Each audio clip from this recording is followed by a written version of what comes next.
제가 가지고 있는 성경은 신약성경 183쪽에 있습니다. 신약성경 183쪽 요한복음 20장 19절부터 23절 말씀입니다.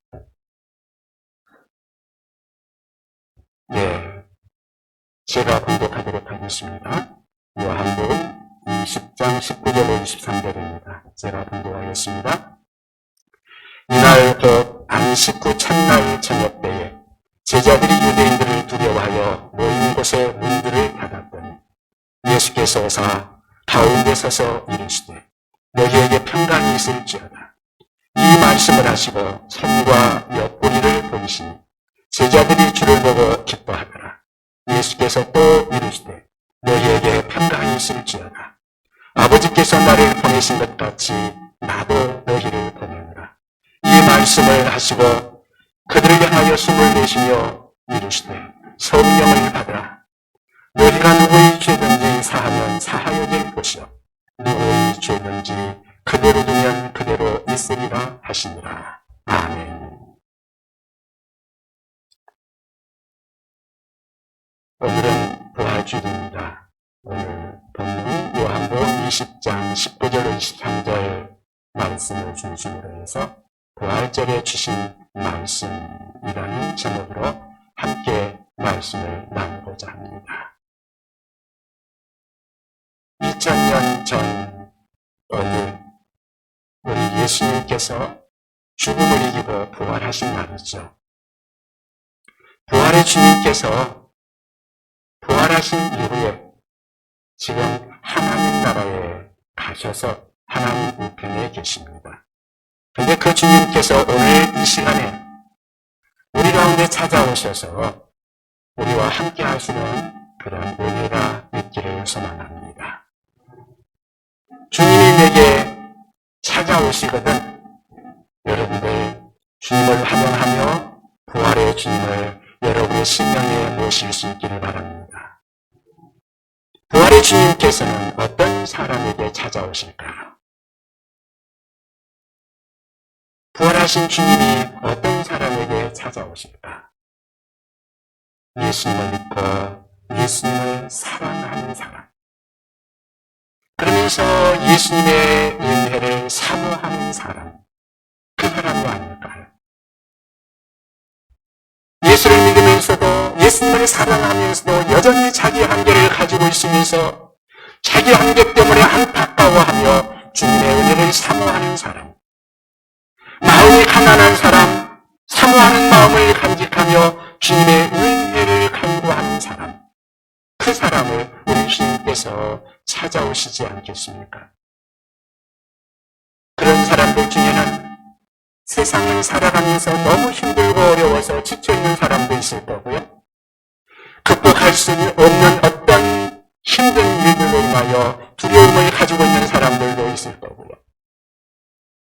때로는 자신의 연약함을 인하여서 낙심하는 사람들, 또는 어떤 것들을 간절히 바라지만 그 바라는 것들을 얻지 못하고 오히려 그런 것들을 잃어버리고 좌절감과 절망감 속에서 마음이 낙심되어 있는 그런 사람들. 주님을 사랑하지만 세상에서 온갖 시련과 역경을 겪으면서 주님의 은혜를 사모하는 그 사람들을 우리 주님께서 찾아오시지 않겠습니까? 그런 사람들을 우리 주님은 아시고 오늘 이 시간에도 그런 사람들을 찾으실 필요가 있습니다.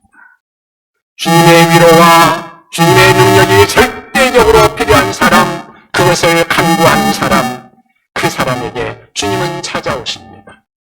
그런 사람이 저와 여러분이기를 바랍니다.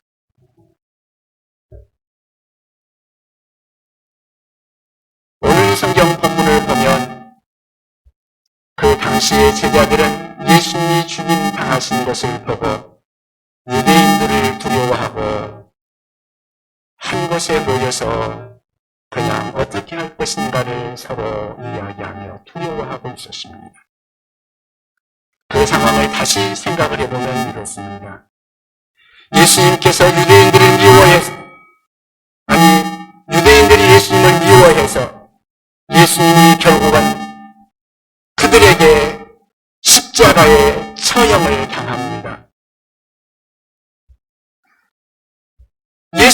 십자가에 못 박히던 그날 제자들은 얼마나 두려웠을까요?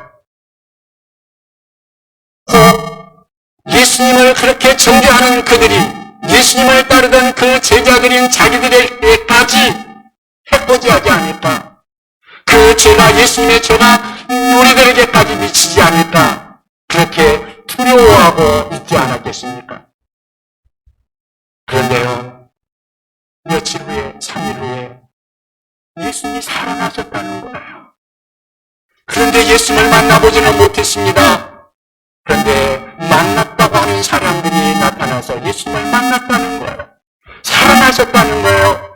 그리고는 온 유대 땅이 그냥 발칵 뒤집혔습니다. 도대체 어떻게 된 일이냐? 한쪽에서는 이런 소문이 돕니다. 예수님의 제자들이 예수님의 시신을 가져가가지고 도둑질해 가가지고 예수님 부활했다고 거짓말한다. 그런 소문이 돌고 있었습니다. 그러니 그런 소문까지 듣는 제자들의 마음은 얼마나 두려울까요? 또 자기들을 해치기 위해서 당국자들이 자기들을 잡아가지 않겠는가? 그런 두려움이 또한 있지 않았겠습니까? 그런 두려움, 이런 두려움, 예수님을 잃은 그 아픔과 두려움, 그 좌절감, 그런 것들이 그들 가운데 가득하고 있을 때, 그들의 마음이 낙심되어 있을 때, 두려워하고 있을 때, 그때에 우리 주님께서 그들을 찾아오셨습니다. 우리 가운데 인생의 좌절과 절망을 겪고 있는 분들이 있습니다. 주님은 사모하는데 주님을 따를 능력은 없고 세상에 힘들고 지쳐있는 분들이 있습니까? 우리 주님께서는 그런 분들을 찾아오시는 줄로 믿습니다. 절망에 빠져 두려워하고 있는 제자들에게 부활하신 주님께서 찾아오셨습니다. 그리고 그들에게 주시는 말씀이 오늘 본문의 말씀입니다. 오늘 우리 주님께서 두려워하고 있는 제자들에게 찾아오셔서 하신 말씀, 오늘 우리들에게 주실 그런 말씀은 과연 어떤 말씀인가요? 오늘 이 말씀을 함께 하나씩 살펴보기를 원합니다. 첫째는 평강을 주셨습니다. 18절에 보면 너희에게 평강이 있을지어다 말씀하십니다. 우리 18절 다 같이 한번 읽어볼까요? 오늘 본문 19절입니다. 본문 19절을 같이 읽겠습니다. 그날 곧 안식 후 첫날 저녁 때에 제자들이 유대인들을 두려워하여 모인 곳에 문을 닫았더니 예수께서 오사 가운데 서서 이르시되 너희에게 평강이 있을지어다. 아멘. 너희에게 평강이 있을지어다. 오늘 이 자리에 우리 모두에게 평강이 있기를 바랍니다. 당시의 제자들은 몹시 두려워하고 있었습니다. 도망갔다가 다시 모이기는 하였지만 또다시 들키지는 않을까 노심초사하며 문을 꼭 닫아 걸고 있었습니다. 안에서 잠그고 있었던 거죠. 그래서 아무도 그 문을 열어주지 않았는데 갑자기 예수님께서 그들 가운데 나타나셨습니다. 그리고 그들 가운데 서셔서 말씀하십니다. 너희에게 평강이 있을지어다. 죽은 줄만 알았던 예수님, 그분이 살아계셔서 자기들 앞에 나타나셨습니다. 얼마나 놀랐을까요? 얼마나 반가웠을까요? 얼마나 그리웠던 분인데 그분이 오셔서 말씀하십니다. 깜짝 놀란 제자들을 안정시키시고 우리 주님께서 그들의 두려움을 제거하시고 그래서 그들에게 말씀하시는 것입니다. 너희에게 평강이 있을지어다 하면서 그들의 마음속에 평안을 주십니다. 한 번만 말씀하시는 것이 아니라 21절에도 예수께서 또 이르시되 너희에게 평강이 있을지어다 그렇게 말씀하고 있습니다. 주님이 주시는 평안, 그거는 세상이 주는 평안하고는 다릅니다. 우리가 일반적으로 평안하다고 할 때는 세상에 우리의 마음을 흐트러뜨리거나 우리의 감정을 흐트러뜨리지 않는 어떤 특별한 문제가 없는 그러한 평안일 것입니다. 그런데 주님이 우리에게 주시는 평안은 다릅니다. 마태복음 14장 27절에 우리 예수님께서 제자들에게 하신 말씀이 이렇습니다. 평안을 너희에게 끼치노니 곧 나의 평안을 너희에게 주노라. 내가 너희에게 주는 것은 세상이 주는 것과 같지 아니하니라. 너희는 마음에 근심하지도 말고 두려워하지도 말라. 오늘 이 평안을 제자들에게 주신 것이요 바로 우리들에게도 주시는 줄로 믿습니다. 오늘 이 평안을 받아 누리며 마음의 평강을 얻을 수 있기를 바랍니다. 주님은 우리에게도 이 평안을 주시기를 원하는데 주님을 만나는 자들마다 이 평안을 주실 것입니다. 특별히 여러 가지 고난 가운데 있는 사람들이 이 평강의 주님을 만나면 주님의 이 말씀을 들으면 그에게 평안이 올 줄로 믿습니다. 두려움 가운데서 평강의 주님을 만나고 평강을 얻으시기를 바랍니다.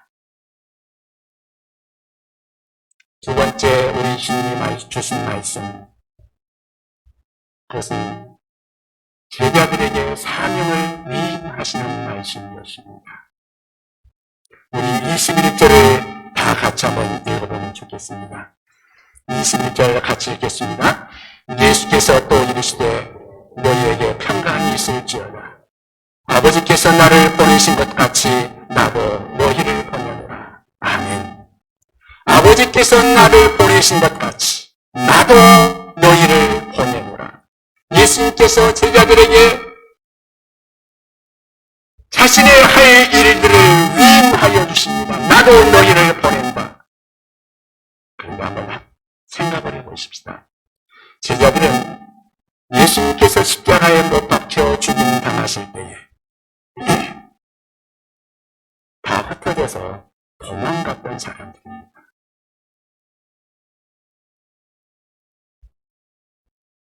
다시 말하면 그들은 예수님께 충성된 자들이 되지 못했다는 것이죠.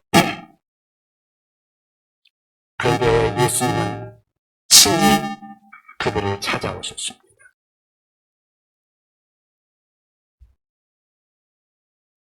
예수님이 십자가에 못 박혀 죽으심을 당하실 때에 자기를 버리고 도망갔던 제자들. 그런데 우리 예수님께서는 그들을 포기하지 않았습니다. 그리고 그들을 찾아오셨습니다. 그리고 그들에게 믿어주시고 말씀하십니다. 제자들에 대한 기대감을 버리지 않고 그들을 찾아오시고 그들에게 또다시 우리 예수님께서 사명을 위임하십니다. 아버지께서 나를 보내신 것 같이 나도 너희를 보낸다. 우리 하나님께서 예수님을 믿으셨기에 예수님에게 모든 것을 위임하시고 이 땅에 보내주셨죠. 그런데 그 예수님께서는 자기를 버리고 떠나갔던 그 제자들을 다시 찾아오셔서 내가 너희를 믿는다. 그러면서 다시 그들에게 이 말씀을 하시며 사명을 위임하고 계시는 것입니다. 아버지께서 나를 보내신 것 같이 나도 너희를 보내노라. 나는 너희를 믿는다 말씀하고 있는 것입니다. 우리 예수님께서 믿으시는 우리 모두가 될 수 있기를 바랍니다. 예수는 우리가 비록 약하고 우리가 주님을 온전히 섬기지 못한다 할지라도 여전히 우리를 끝까지 믿어주시는 분이십니다. 가룟 유다와 같이 예수님을 배반하고 떠나지 않는 한 우리 예수님을 사랑하는 자들, 연약하여서 예수님을 사랑한다고 하면서도 믿는다고 하면서도 실족하고 넘어지는 그들, 우리 예수님께서 버리시지 않는다는 말씀입니다. 포기하지 않으신다는 말씀입니다. 끝까지 믿어주시는 주님이십니다. 지금까지 우리 주님께 실망을 끼쳐드렸다 할지라도 여러분 낙심하지 마시기 바랍니다. 우리 주님은 우리를 포기하지 않았습니다. 우리 주님이 우리에게 찾아오시며 우리의 마음속에 노크를 하실 때 그 주님을 맞이할 수 있기를 바랍니다. 그 주님을 영접할 수 있기를 바랍니다.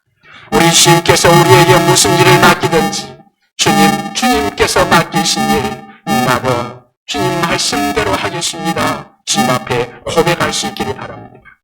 주님이 나를 믿고 나에게 맡겨주시는 그 위대한 일들을 주님이 맡기신다면 주님, 내가 주님을 따르겠습니다. 고백할 수 있기를 바랍니다. 그러므로 우리 주님께서 맡기시는 그 일들을 맡는 우리 모두가 될 수 있기를 바랍니다.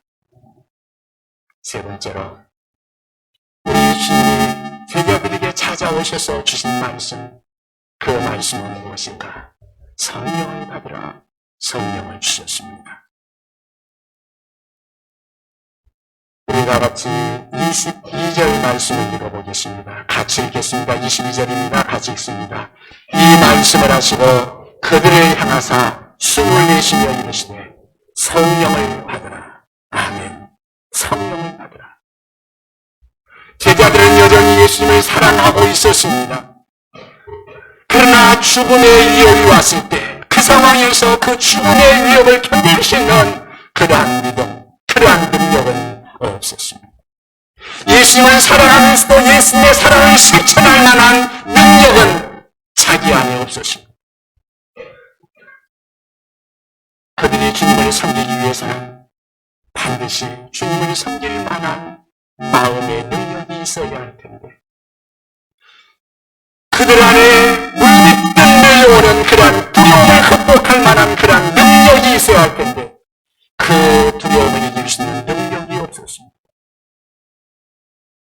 그래서 우리 예수님께서, 그것을 아시는 주님께서 제자들을 찾아오셨습니다.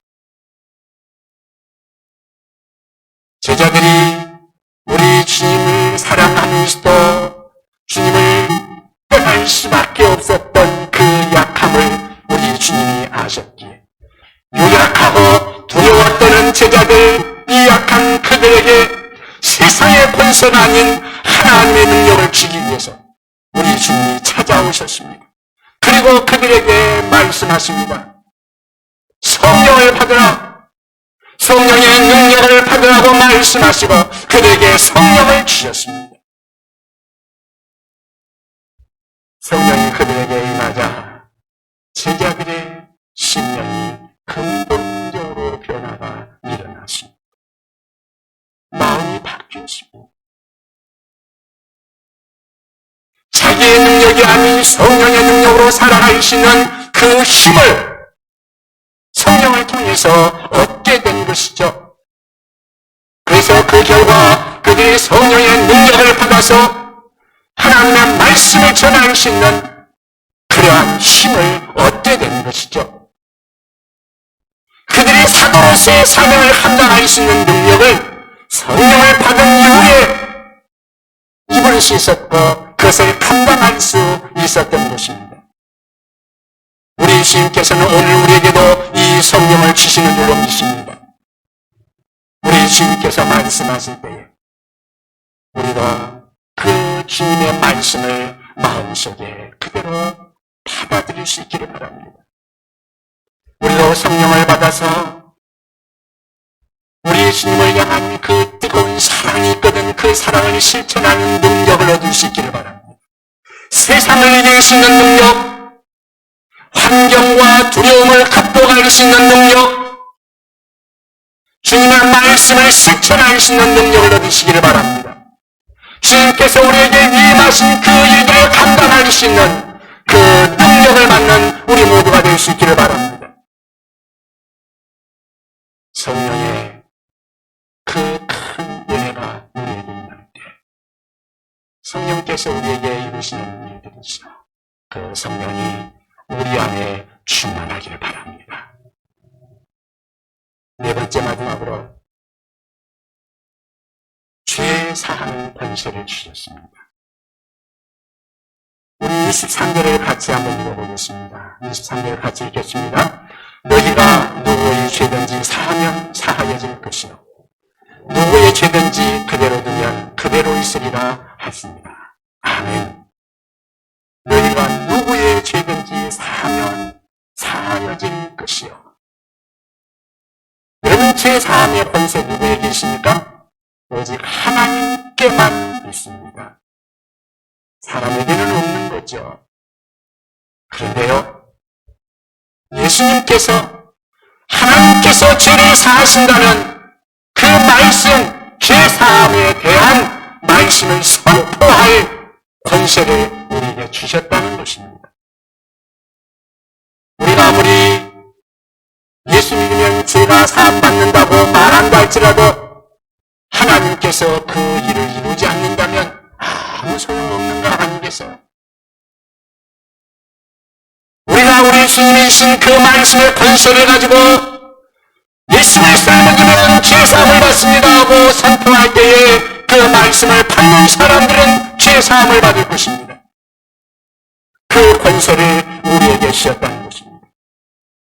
우리가 나가서 예수를 믿으십시오. 그러면 죄사함을 받을 것입니다. 그 말씀을 전했는데 그 말을 받지 않으면 그 사람은 정죄를 받을 것입니다.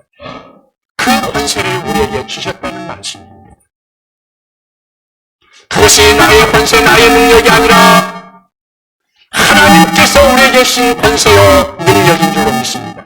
이것은 우리에게만 주시는, 믿는 자들에게만 주시는 특권입니다. 예수님의 십자가의 복음을 믿으면 죄사함을 받아 구원을 얻을 것이며 거역하면 정죄를 받는다는 것, 이것이 우리 주님의 말씀이요 이것을 선포할 수 있는 권세를 우리에게 주셨습니다. 이 말씀과 이 능력을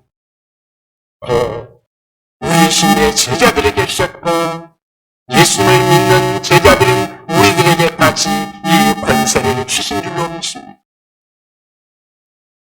제자들은 그 말씀을 받고 그의 일생을 우리 주님과 함께 살아갈 수 있는 능력을 받아 이 말씀을 선포하며 살았습니다.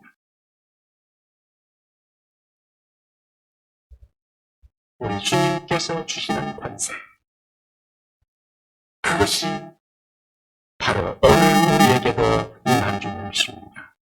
이거는 아무나 가질 수 없는 권세입니다. 어떻게 우리가 다른 사람들을 죄를 사하기도 하고 그 사람을 정죄하기도 하는 그런 무섭고도 놀라운 말을 우리 입으로 할 수 있을까? 참으로 무서운 권세입니다. 그런데 우리 주님께서 그 권세를 우리에게 주셨습니다. 그리고 우리가 그렇게 말하면 하나님께서 그 말씀대로 행하겠다고 말씀하시고 그 권세를 우리에게 주셨습니다. 오늘 이 구원의 복음을 전하는 우리 모두가 될 수 있기를 바랍니다. 우리 예수님께서 그 말씀을 주실 때에 제자들은 이 복음을 들고 나간 겁니다.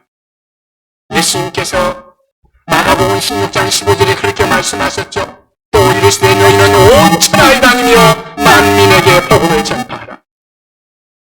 믿고 세례를 받는 사람은 구원을 얻을 것이요 믿지 않는 사람은 정죄를 받으리라. 이 말씀이 오늘 우리에게 주어졌습니다. 이것을 실천할 수 있는 사람은 어떤 사람인가?